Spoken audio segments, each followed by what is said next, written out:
हरे कृष्णा राधे राधे। कैसे हैं आप सब लोग।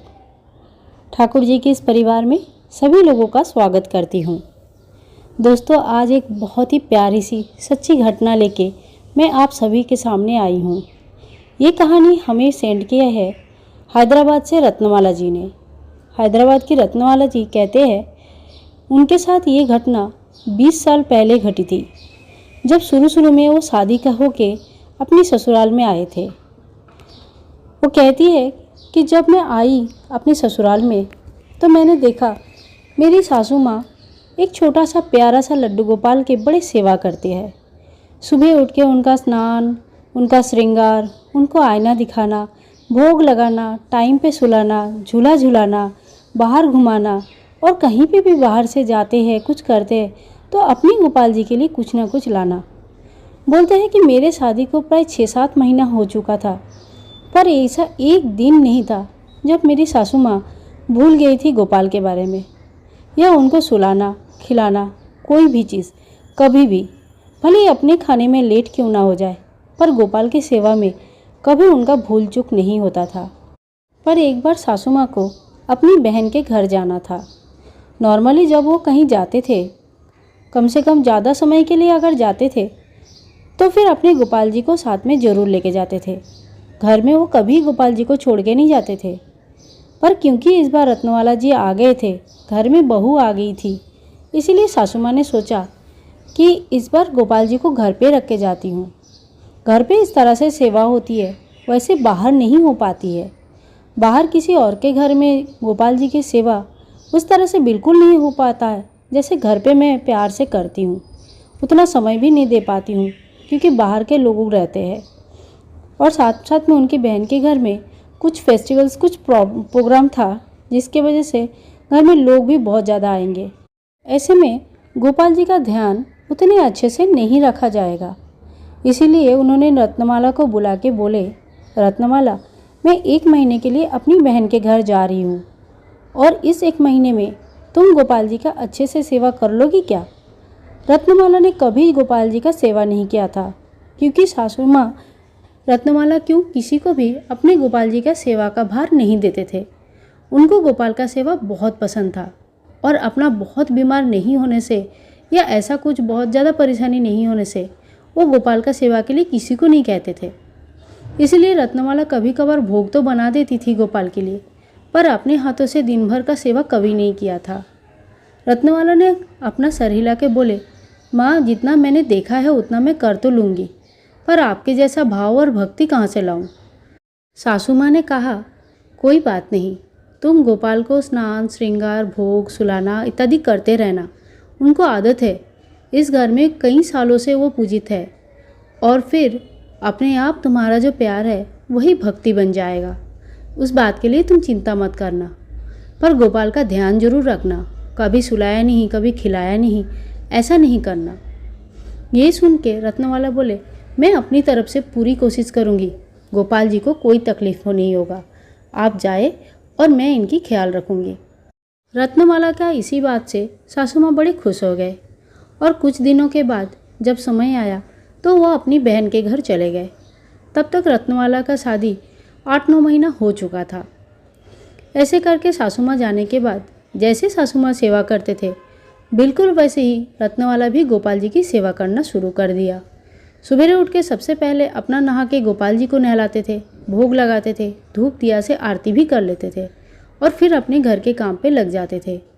पर जितनी देर तक वो घर के काम में लगे रहते थे, उनको गोपाल जी की बात बिल्कुल याद नहीं रहती थी।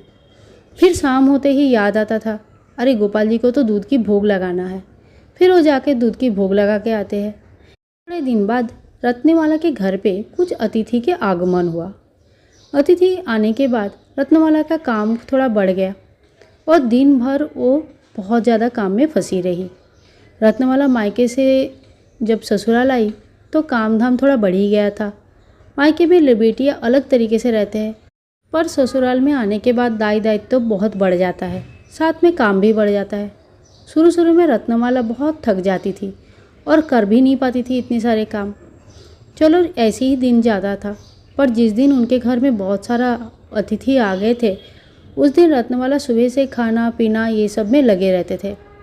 अतिथि आने से पहले ही सवेरे स्नान आदि करके गोपाल जी को भोग और पूजा तो कर लिया था, पर उसके बाद जब लोग आ गए घर में तो दिन भर का खाना पीना, घर साफ सफाई, बात, ये सब में चला गया। बहुत ही ज़्यादा बिजी हो गई। सारा दिन बिल्कुल समय ही नहीं मिला और रत्नमाला गोपाल जी के बारे में बिल्कुल भूल ही गए।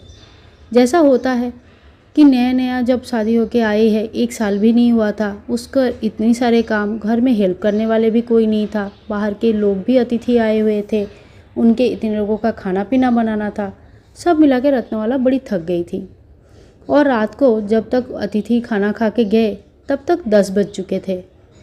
रत्नमाला एकदम थक गई थी और कैसे कैसे अपना भी थोड़ा सा खाना खा के सो गई।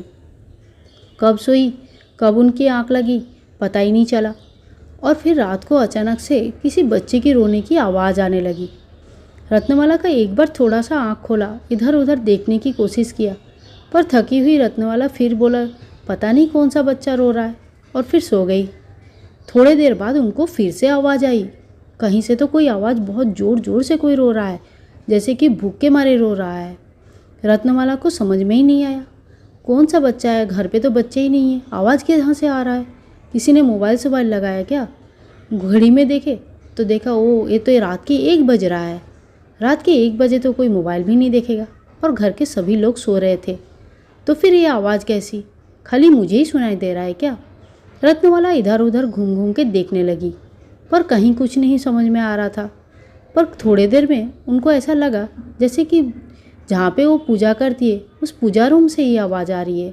दौड़ के पूजा रूम में जाते ही इधर उधर देखने लगी, और जैसे ही गोपाल जी को देखा उनको जैसे समझ में आया जैसे आवाज़ यहीं से आ रही हो। थोड़ी देर तक तो खड़े होके देखने लगे। रत्नमाला को तो जैसे समझ में ही नहीं आ रहा था, इतनी रात को इतने ज़ोर ज़ोर से आवाज़, और वो भी यही पूजा रूम से। कहीं ऐसा तो नहीं कि आज तो मैं तो, अरे हाँ, आज तो मैं गोपाल जी को तो भोग लगाना ही भूल गया। ये गोपाल जी, सासू माँ कह रहे थे कि ये बहुत सालों से पूजित है घर पे, और ये कई सालों से सासू माँ इनकी सेवा कर रहे हैं। आज रत्नमाला को गोपाल जी के सामने खड़े हुए कर वो सारे समय, वो सारी बातें याद आ रही थी जो कि उनके सासू माँ उनको कहते थे। सासू माँ गोपाल जी की बड़े प्यार से ख्याल रखते थे। अपना खाना भले ही भूल जाए, गोपाल जी के खाना नहीं भूलते थे। इस 8-9 महीने में सासू माँ का एक दिन के लिए भी कोई अनियम नहीं देखा रत्नमाला ने। गोपाल जी को खाना खिलाना, सुलाना, नहा स्नान करवाना, श्रृंगार करना, एक दिन के लिए भी सासू माँ का भी कोई भूल चूक नहीं हुई। तो आज रत्नमाला कैसे भूल गई। इतने दिन से पूजित गोपाल, जिनको भोग प्रसाद सोने का एक आदत सी पड़ गई है, रत्नमाला के भूल जाने से वजह से जैसे गोपाल जी साक्षात आह्वान कर रहे कि भाई भोग लगा दो। रत्नमाला का कब आंखों में आंसू भर गया था उसको तो पता ही नहीं चला। ऐसे समय था जो रत्नमाला कहते हैं, आज भी वो दिन है जिसमें मैं खुशी हूँ कि दुखी हूँ, आज भी मुझे समझ में नहीं आता है। खुशी तो इस बात की थी कि साक्षात भगवान है घर पे, और दुख इस बात की थी कि मैं तो उनको भूल गई थी। रत्नमाला किचन में गई, मिठाई, ड्राई फ्रूट्स जो था घर पे सब लेके आके गोपाल जी के सामने बढ़िया भोग लगाया। बोला, गोपाल जी खाना खाओ, भोग ग्रहण करो। एक दिया भी जलाया। बोला, तुम चिंता मत करो, आज के बाद ऐसी भूल कभी नहीं होगी। मैं यहीं पे बैठी रहती हूँ, तुम आराम से खाना खाओ, तुमको सुलाने के बाद ही मैं सोने जाऊँगी। रत्नमाला के अंदर उस दिन जो भाव आया वो आज भी उनके अंदर है। आज भी कहानी बोलते बोलते उनके आँखों में आंसू आता है, उनका गला कब जाता है। उस दिन के बाद रत्नमाला कहती है कि मैंने कभी ऐसा दोबारा रोने की आवाज़ नहीं सुनी, ना मैंने कभी गोपाल जी को भूला। जब सासू माँ वापस आए तो रत्नमाला ये पूरी कहानी उनको सुनाया। सासू माँ को पहले गोपाल जी को भूल जाने के कारण बड़ी गुस्सा आया। बोला, तुम गोपाल जी को भूल कैसे गए, भोग कैसे नहीं लगाया। लेकिन अगले ही समय जब उनको ये समझ में आया कि भगवान साक्षात मौजूद है तो वो बड़े खुश हो गए। बोला, भूल तो हुई थी पर बड़ा प्यारा भूल हुआ था, गोपाल जी का साक्षात लीला दर्शन करने के लिए मिला। एक वो दिन था और एक आज का दिन है। गोपाल जी घर में छोटे बच्चे की तरह विराजमान है। रत्नमाला कभी नहीं भूलती है कि घर में एक बच्चे है, घर सुख शांति समृद्धि से भरे है, और गोपाल जी के लिए हमेशा ही मन लगा रहता है। आप सभी लोगों को ये कहानी, ये सच्ची घटना, ये अनुभव कैसे लगा ज़रूर बताना। मुझे इनकी कहानी इतनी अच्छी लगी कि बोलते बोलते मेरे भी आँख भर आई। आशा करती हूँ आप सभी लोगों को भी उतना ही अच्छा लगा होगा। अगर अच्छा लगा है तो एक लाइक ज़रूर देना और चैनल को सब्सक्राइब करके रखना।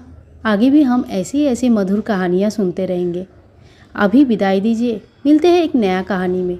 तब तक के लिए हरे कृष्णा, राधे राधे।